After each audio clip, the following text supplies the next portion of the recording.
Assalamualaikum warahmatullahi wabarakatuh. Saya Anas Ramadhani dari Pertanian 7A.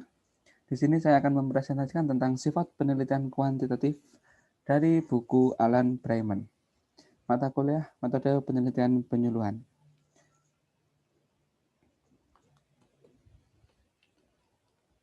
Pertanyaan pertama yaitu apa saja langkah utama dalam penelitian kuantitatif? Garis besar, langkah-langkah utama penelitian kuantitatif biasanya menunjukkan bahwa hipotesis disimpulkan dari teori dan diuji.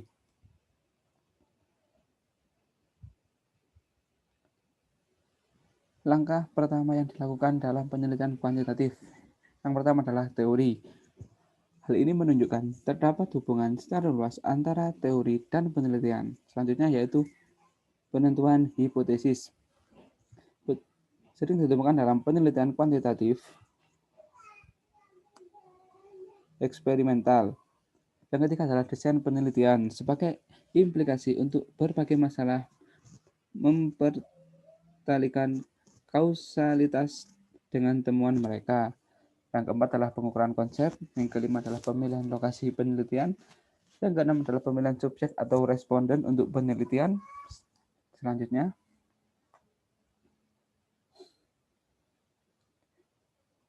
yang ketujuh adalah mengelola instrumen penelitian, yaitu mengumpulkan data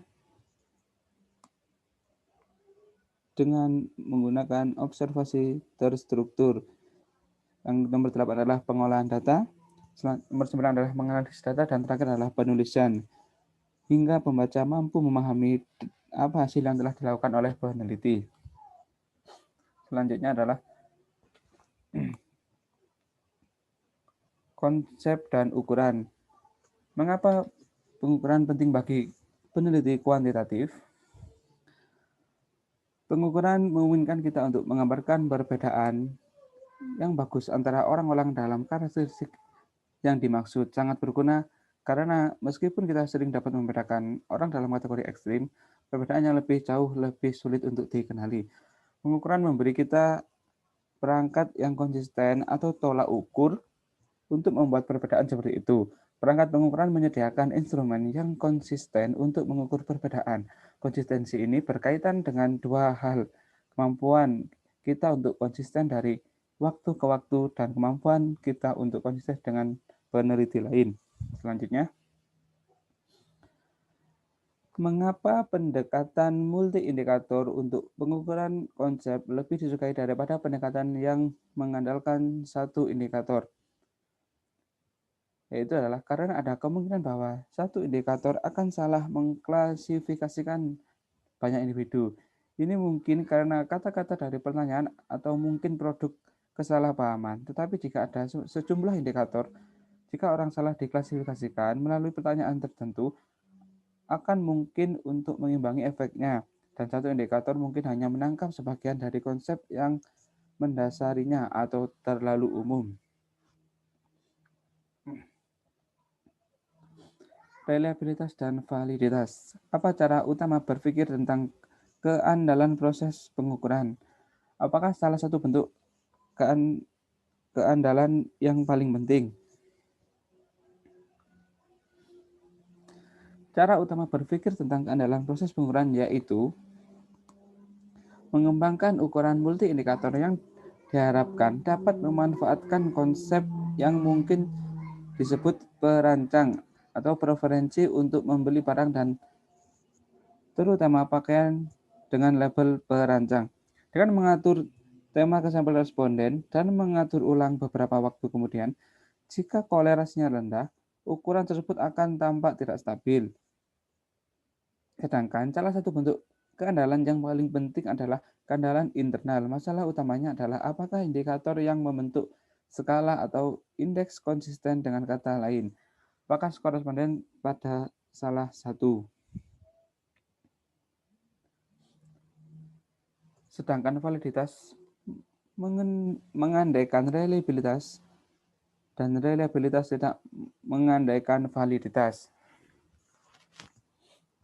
Reliabilitas diperlukan untuk pengujian validitas dan lebih mudah untuk dicapai daripada validitas. Meskipun reliabilitas diperlukan untuk memiliki ukuran yang valid dari suatu konsep, hal itu tidak menjamin ukuran tersebut bisa berlaku. Suatu ukuran yang reliable atau dapat menghasilkan hasil yang sama berulang-ulang belum tentu bisa valid atau mungkin hasil pengukuran tidak cocok dengan definisi konstruk. Selanjutnya, apa kriteria utama untuk mengevaluasi validitas pengukuran? Back.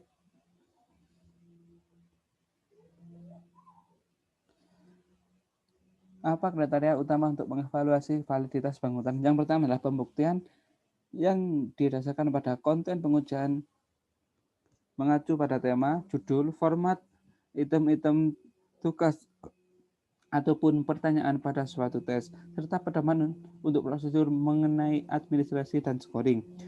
Kedua adalah pembuktian yang didasarkan pada proses-proses respon berupa analisis teoritis dan empiris dari proses respon pengambilan tes. Yang ketiga adalah pembuktian yang didasarkan pada struktur internal. Hal ini dapat menunjukkan sejauh mana hubungan antar item tes dan komponen yang diuji sesuai dengan dasar konstruk yang digunakan untuk menginterpretasi skor tes. Keasikan utama peneliti kuantitatif. Vote garis besar keasikan utama peneliti kuantitatif. Apa yang dapat Anda berikan untuk keunggulan mereka? Yang pertama adalah pengukuran memungkinkan kita untuk menggambarkan perbedaan yang bagus. Kedua, pengukuran memberi kita perangkat yang konsisten atau tolak ukur. Yang ketiga, pengukuran memberikan dasar untuk perkiraan yang lebih tepat mempelajari tingkat hubungan antar konsep. Kritik penelitian kuantitatif. Masalah krusial dalam penelitian kuantitatif adalah kegagalan para praktisi untuk menangani masalah makna secara memadai. Dalam metode kuantitatif yang berlandaskan pada filsafat positivisme,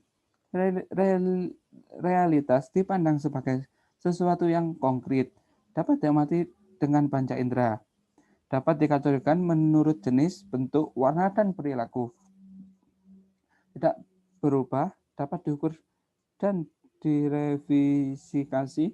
Dengan demikian, dalam penelitian kuantitatif, peneliti dapat menentukan hanya beberapa variabel saja dari objek yang diteliti.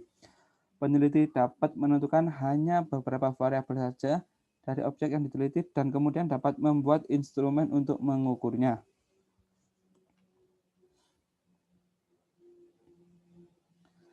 Seberapa sentralkah adopsi model penelitian ilmu alam oleh peneliti kuantitatif terhadap kritik peneliti kualitatif terhadap penelitian kuantitatif?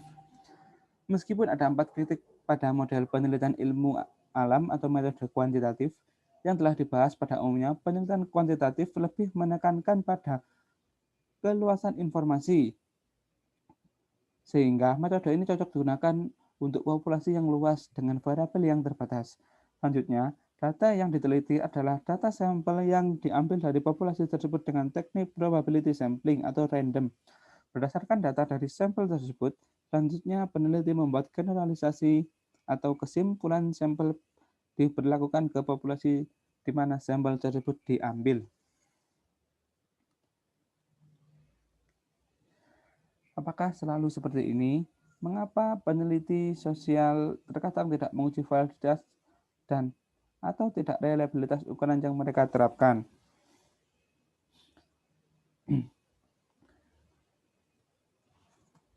Karena dalam penelitian kuantitatif, kebenaran itu di luar dirinya, sehingga hubungan antara peneliti dengan yang diteliti harus dijaga jaraknya, sehingga bersifat independen. Dengan menggunakan kuesioner sebagai teknik pengumpulan data, maka penelitian kuantitatif hampir tidak mengenal siapa yang diteliti, responden yang memberikan data. Peneliti kuantitatif dalam melihat hubungan variabel terhadap objek yang diteliti lebih bersifat sebab dan akibat atau kausal, sehingga dalam penelitiannya ada variabel independen dan dependen. Dari variabel tersebut selanjutnya dicari seberapa besar pengaruh variabel independen terhadap variabel dependen. Contoh, pengaruh iklan terhadap nilai penjualan, artinya semakin banyak iklan yang tayangkan, maka akan semakin banyak nilai penjualan. Iklan sebagai variabel independen yang menyebabkan dan nilai penjualan sebagai variabel dependen yaitu akibat dari iklan tersebut. Terima kasih, sekian dari saya. Wassalamualaikum warahmatullahi wabarakatuh.